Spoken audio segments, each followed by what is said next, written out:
Hello, Potato. We are out today in Roseville, California, standing in a crowd of disorganized people to see Big Boy 4014. Hello, Big Boy. Now, I'm not a big train person, so I don't know too much about this, but looking up some minimal research, the Big Boy is, I guess, the largest engine that was used by Union Pacific, weighing over 1 million pounds. There were only 25 of them ever built for Union Pacific, and this particular one, I guess, is the last one in service. I imagine once we get inside, we'll get some more definite information. But it's the last one in service, and it is stopping here in Roseville for just 2 days. Yesterday was the first day, but yesterday was the first day of the State Fair, and it was also 115 degrees yesterday. So we've come out here today to check out its last day. It's only going to be here for the rest of today. And then I guess it's going to have a very short stop in Sparks on Sunday, and then it's going to have a few more stops around the country, I guess from one end of the Union Pacific line to the other. And I think I saw Chicago on their schedule. But it is a free event, and as you can see, people love free events. Unfortunately, the organizers did not think to, tape down any lines or anything. I got here about half an hour before the event opens. It's not open yet, and it's been 10 minutes to find what I think is the end of the line. No one really seems to be sure. I suspect it's just going to kind of be general chaos once we open. But yeah, we're gonna go check out Big Boy 4014, learn about it, and it looks like there's like a whole train here we'll get to look at. But yeah, it's about 20 minutes now before the event still opens. It's already, you may look at the sky and think, oh, it looks a little overcast, a little cloudy. It's probably cooler today. It's 80 degrees already. It's not even 9 o'clock. It's over 80 degrees. It's going to be cooler than yesterday, like in the 90s, as opposed to the 110s, but it's still going to be a hot one. So yeah, we're gonna hang out here, figure out what's going on when they open up, and then we'll head on in to check out Big Boy 4014.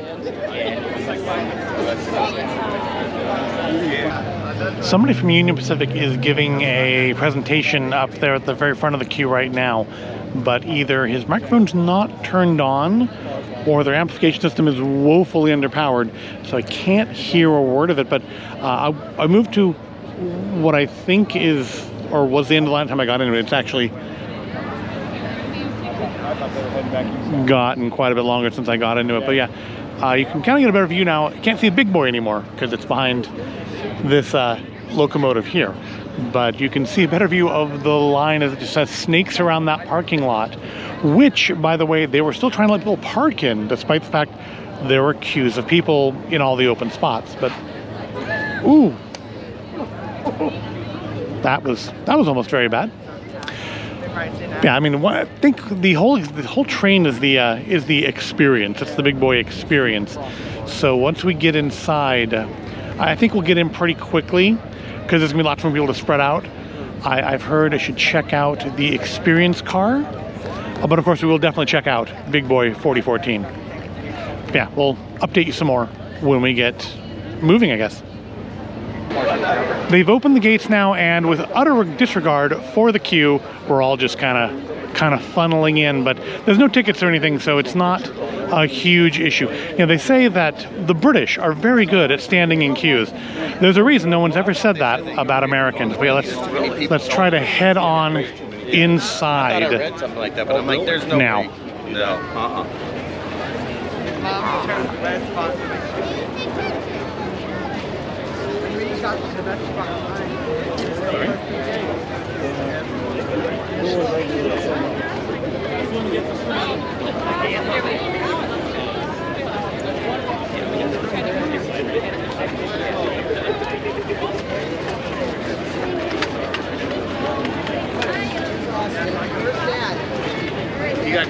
And like that, we are now inside, and we can get our first real good unimpeded, well, somewhat unimpeded view of Big Boy 4014. And then when you get close, you can see just really how large this honestly makes me feel like this may have been inspiration for the locomotives that you see in the Fallout games, particularly like in 76 and 4.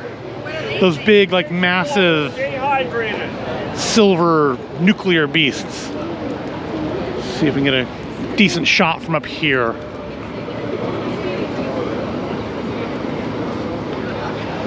See, I mean, look at, there's no way for me to get a picture of myself standing next to it, but you can see, like, the railroad workers come up, like, what, a third of the way up the thing's height? They're not even as tall as the wheels. Oh, there's facts. Let's look at some facts, because I wanted to, like, give you some information about this, and I couldn't do that in the queue. All right, some facts. So 25 big boys were built exclusively at Union Pacific, the first of which was delivered in 1941. Locomotives were 133 feet long, weighed 1.2 million pounds, and were hinged to make them better negotiate curves. Operating between Ogden, Utah and Cheyenne, Wyoming, number 4014 was retired in December of 1961 after traveling over 1 million miles in 20 years of service. And it was acquired by Union Pacific from the Rail Giant Train Museum in Pomona in 2013. Relocated to Cheyenne and was restored. It has, so the number, so it's got marked on it 4884168. It's got 4 pilot wheels. It's got 8 drivers in the front engine, 8 drivers in the rear engine, 4-wheeled trailing truck, and the one refers to the number, I don't know, you can pause it and you can read that. I think I got clear enough for that. But this is supposed to again be the last one still in operation.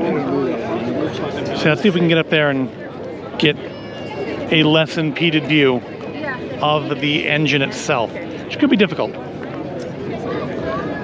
Yeah, it's just kind of a big crowd here. Actually, since everybody's over here right now, maybe we should go and check out the museum cars down at the other end. And I don't know that it could possibly get much worse up here, so we'll make our way back this way in a bit.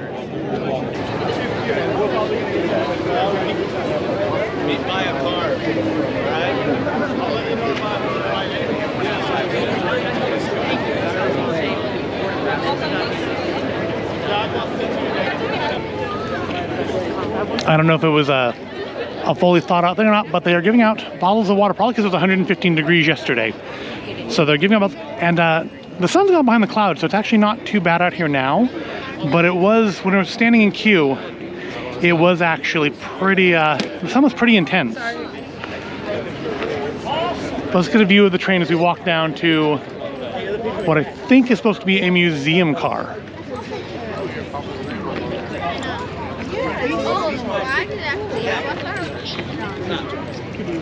Go stand up.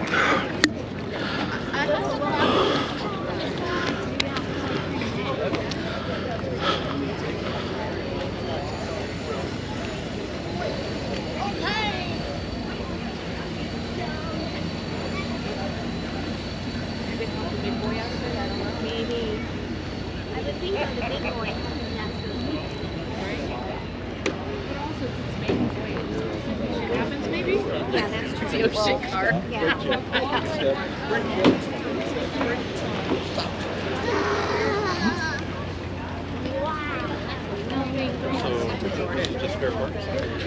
So it seems that all of the cars have names on them as well as numbers. Now, I've said I'm not really a big train person. So if someone wants to explain in the comments why this car is called Art Lockman and this one over here is called Howard Fogg. Is this like a Disney Imagineer thing where they put the names of like really prominent Imagineers up on the windows on Main Street, or is it something else? If you know, let me know in the comments. I know some of you know, because I mean, train enthusiasts I know are a class. So over here we have Lynn Nystrom. Yeah, I know lots of people know things about trains. I'm just not one of them. So let me know in the comments the significance of the names on the trains.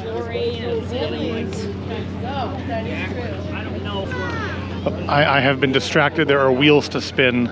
I feel like we should spin a wheel and answer a question. And spin the wheel, and if they do, probably be at the main area. I don't think the museum has anything for sale. I got the same one she did.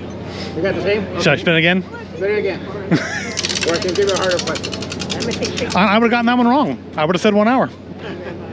Apparently I really like that one. You didn't like that one, okay. Let's try another one. How about that one? Can you drive or walk around the lower gates? Not safely, no. No, not at all. You shouldn't. If the gate is malfunctioning, then call the railroad. This is the emergency notification system sign. Cool. That number is a fake number, so don't call that number. But that I did not know that. But either way, the important thing is to give the crossing number. The crossing number, because that's a specific address to the location where you're at. Cool. So if you give that to the railroad, they know where you're at. They can send somebody out to help. That I did not know. What would you like, sir? I'll go for a keychain. All right. Thank you. You're welcome. Okay. Have fun. You too. So we learned something about. I legitimately did not know that there were like little signs on the crossings to call if the crossing wasn't functioning properly. So that I know. So yeah, got myself a little Operation Lifesaver keychain. Do love me some keychains. And I think this might be the queue for the museum. Let's pop up to the front here and find out. There's some exhibits here from the Railroad Museum. And these cars don't have numbers on or names on them. Yeah, pretty sure that is the queue for the museum car. But let's check out these booths real quick first. We have the Nevada State Railroad Museum. I mean, I think not that it'll do you any good when you see this video, but I do think this is making a brief stop tomorrow in Sparks, I think it said. But again, by the time this video comes out, which will probably be middle of the week, because I can't do it as a Sunday video because we have State Fair all month. So probably middle of the week video. The time will have passed.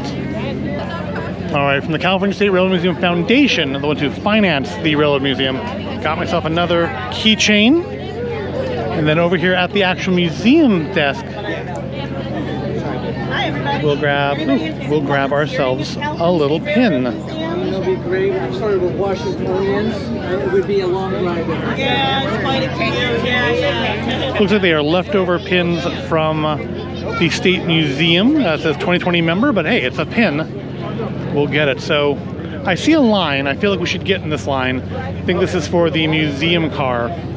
So I do want to get in there and see that. So yeah, we're gonna get in the ever-lengthening line. I guess I should have gotten, I wouldn't have gotten the free things though. But yeah, I guess I should have gotten into it before because it was down here at like Lynn Nystrom before. Now it looks like we're all the way back at Howard Fogg again. Possibly farther before the time I get there. So let's take a break here and I will see you when I have something else to say. As I stand here in this long line, I think I'm actually getting fairly close to the front. I think the white tent, not the first one, but the third one is where we're actually trying to get to.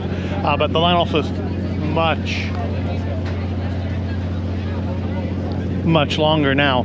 But you have time as you sit here to think about things, to really observe, to listen to the thrum of that generator in car 2055, and to notice how incredibly shiny this is. It's very, very shiny. I'm sure, I think that said this is like the maiden voyage of the restored Big Boy. So I'm guessing these have all been freshly painted. Who knows what they'll look like when they get to their final destination, but just very, very shiny.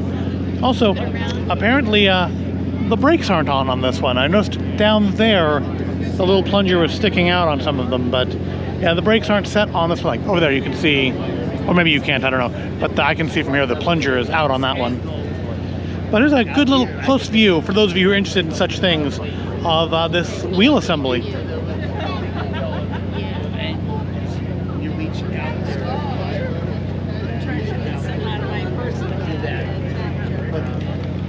Now, let me take a moment now to say, For those of you who are train enthusiasts and are watching this video, I thank you for taking the time to watch this. I know for a fact from seeing people walking by, there are better videos than mine covering this event that you could have watched, or maybe already watched.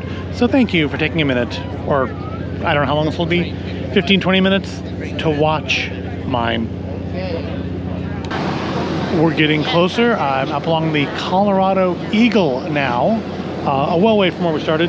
But I thought, for those of you who are train enthusiasts, there's a QR code here that you can scan to get a t-shirt from this tour. There also shows the stop. So it's here, Ogden, Utah, Chicago, Illinois, Houston, Texas, and Fort Worth, Texas. I guess Texas is where it's going to end up. So if you are in one of those areas and you're interested in checking this out, that should be coming up for you. And even if you're not one of those areas, you can order yourself a t-shirt. I'm interested to see, being that it's called the Big Boy, how large their sizes go.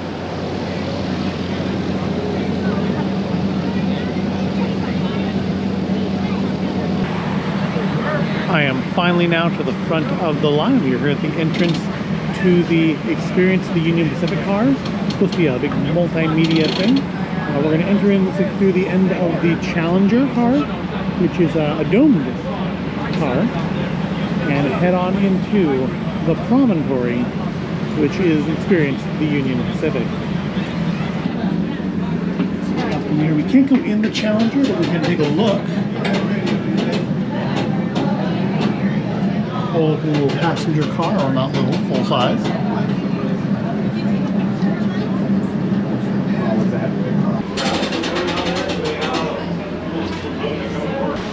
And now we enter the Promontory and the Experience car, and you can definitely tell it's new because it smells new. It very much smells of like paint and varnish. There's information about the history of the Union Pacific over here. It's a very slow-moving exhibit, so we'll have a lot of cuts here, I'm sure.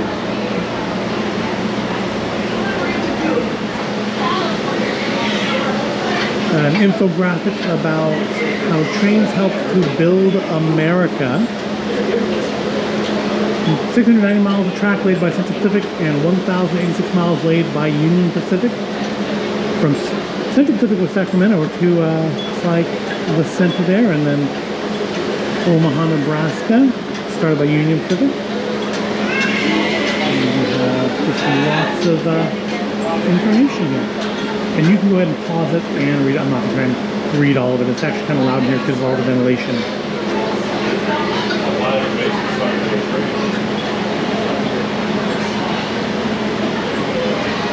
An infographic over here on the role of railroads and U.S. infrastructure.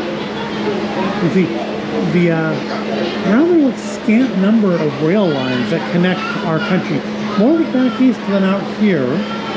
I guess that makes sense. By the time things were really more built up out here, cars would have been more common, and that's why we don't have particularly great rail systems out here.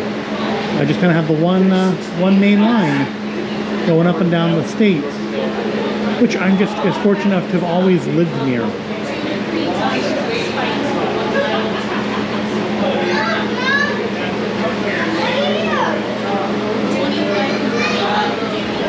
This side of the car has like the kind of evolution of train engines starting in 1868 and moving forward with different kinds of locomotives, including the ones that look very similar to the Disneyland Railroad. Well, on this side we have, I mean, this is a very kind of pro-Union Pacific sort of a thing, isn't it? But we have information on what trains do for us today, moving produce and freight across the country. And if it wasn't so busy, I mean, I would actually probably like to spend some more time here and really look at this, but you know, there's a lot of people waiting. But I got pictures. I can always pause the video here and look at it myself. to read all the signs. And if you're just doing so, I encourage you to do the same thing.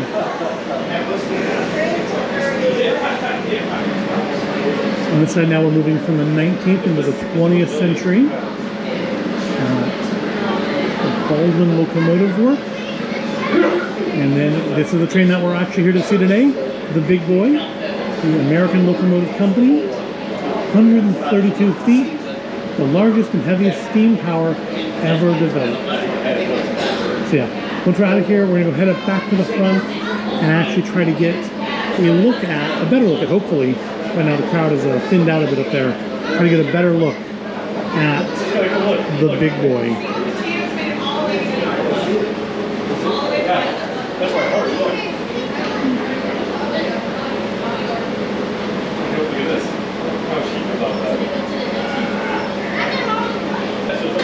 And then over here we have the trains that we're all going to be familiar with from our lives, things from the 50s on forward to the kind of train you see nowadays, all run on diesel.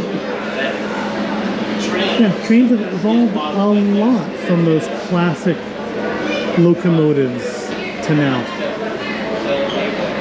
So this appears to be, so this is a virtual inspection. So that's me, or that's us.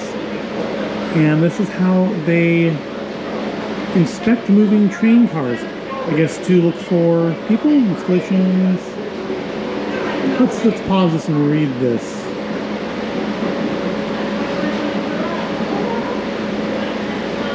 Sometimes it's a way just of spotting things that are not supposed to be on the train. And over here, I'm guessing we're going to see, yep, a side view of the same thing. So that's, it only detects movement though, because if I move, you can see me, and if I stand still, yeah, I just completely disappear.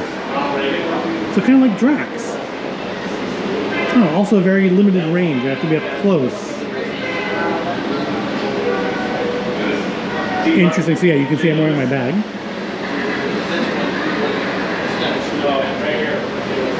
It's a lot of information in here, and I will have to, as I'm editing this, pause this video to read all of it myself. It's very cool. This is a very cool exhibit. I wish it kind of wasn't so busy so that we could, spend some more time here. Oh, we have like a trivia thing here. Gotta do the... So we need to find non-functioning wheels. Using powerful technology, Union Pacific's automated railcar inspection system analyzes each railcar and moving train. Flagged images are then inspected by Union cameramen. Alright, so let's inspect the screws. So screws all there, good. Screws missing, not good, or worn looking. Alright, let's see if we can do this. Looks good. Looks good. Not good. Definitely not good. I think it's been freshly replaced. Yeah. Nope, that's broken. That's broken. Looks fine to me. Yay, we got them all.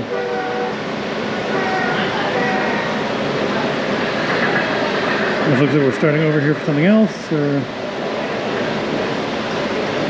Oh, I was almost out of time though. Oh, let's try inspecting the load springs. So they should look clean, not like scrubby and cracked. Looks good. Broken. Good. Good. Good. Broken. Good. Good. No, I was wrong on the last one. I missed 2 of them. Well, that's no good. I will move on though, because there are people I'm sure who want to experience that. And indeed, the whole line in front of me has cleared out of here. Ooh, lenticular. Sort of. No, it is. These are all lenticular down here. how do you connect to the Union Pacific? Well, I mean, I have to wait behind them at the train stop sometime. But of course, undoubtedly, if you spend your day in front of the screen, chances are that device is transported by rail. And here we see some old-timey celebrities who have ridden on trains. We got Bob Hope, Barbara Stanwyck, Abbott and Costello, Clark Gable, people who went on the heyday of the railroad, which you know, is a kind of I would like to do. We got Martin and Lewis there. I would love to do a train trip sometime. Maybe do some supercar trips still, but they're fairly uncommon. It seems to have thinned out in here. I think they have been letting people on as fast. But definitely worth the wait. If you ever get the chance to check this out, I encourage you to do so. Now we will check out, we're taking a peek into the Omaha, and then we'll get out of the way. I don't, not much to peek into, it's just a hallway, but that's what we get to see. So let's safely and carefully navigate our way down these steps.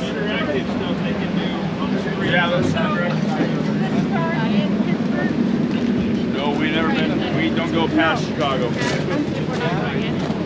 I'd love to get up close to the engine. So that was experience at the Union Pacific. Well worth the wait in line, I think. Can't go any farther here, but we can take a look at the Omaha, the Walter Dean. I think this is City of Denver, and I cannot read the last one. Sadly, we can't see any of those. But I mean, they're probably kept in like pristine mint condition, and they don't want people like me getting there. Let's face it, I'm not a train person. I'm not going to appreciate it the way some people here would. So let's head back up past the see how long that line is now. Remember, I got in line at the Walter Fogg. We'll see how far back that line goes now. I am definitely glad I didn't wait any longer to get in line.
You want to go today?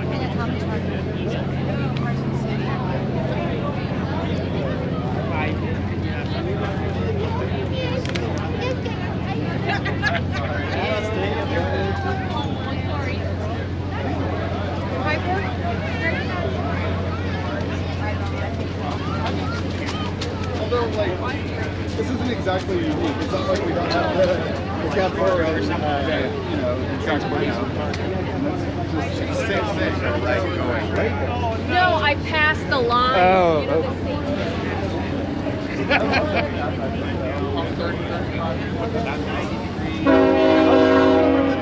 I could not remember the flight. 42.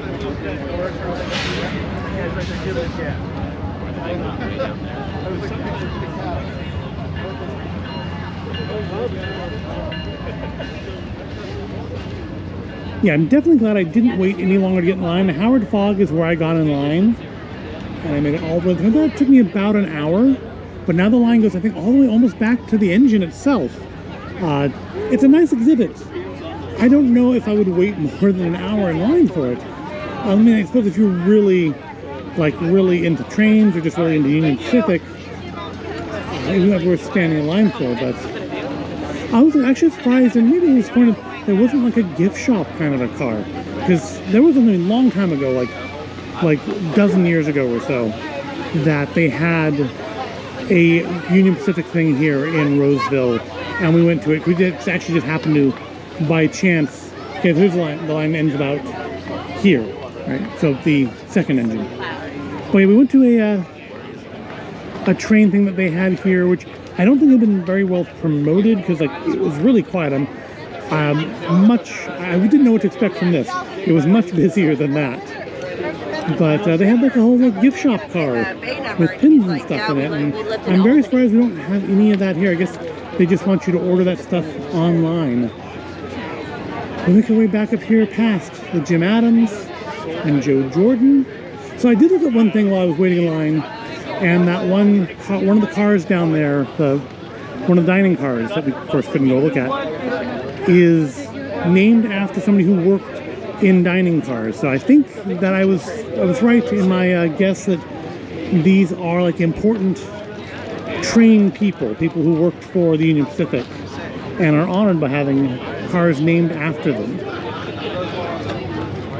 We're back up here now at the big boy himself. And no, the crowd really hasn't thinned out, especially, so let's try to get some more views. And then, you know, I've been smelling over here the smells of the food trucks over at Town Square, and I haven't eaten anything today, so I think we're going to head over that way and find us something to eat. But we'll take a few minutes here to still appreciate the big boy, try to get some good shots of things. So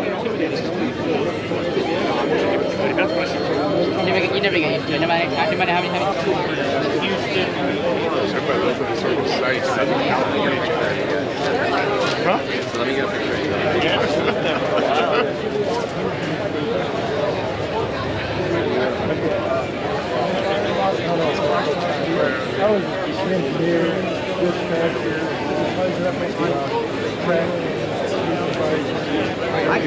I can kind of tell when you hit me with What's that? What are you picturing? my dad. So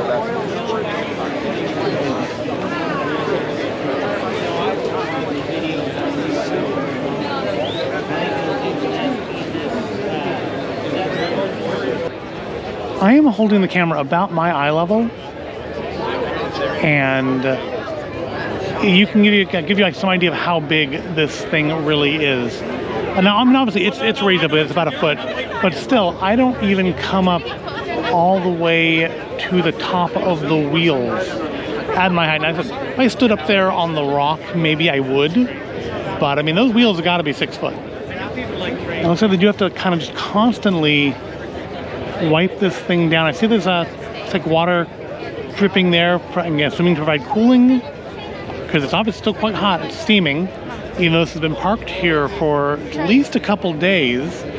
They did do this exhibit yesterday, so this train hasn't moved overnight. But yeah, it's not being enough of a train person. I don't really have anything intelligent to say, so I think we'll just quietly just look at the train.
So that is the Big Boy 4014, the largest steam engine ever made, and I guess the only one of its kind still operating as it makes its way from California to Texas and makes its couple-day stop here in Roseville, California.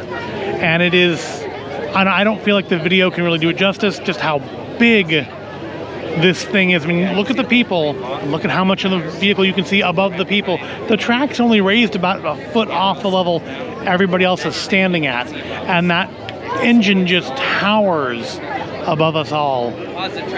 And yeah, it's 100 years old. It went into service in 1921, and here we are in 2024, and it's back in service again, ready to head out to its next stop in Nevada tomorrow. But we did get to experience together, and I'm glad you came here with me. I hope you found it all interesting or entertaining. If you did, go ahead, give it a like, subscribe to the channel. I do thank you for watching, and I'll see you in the next video.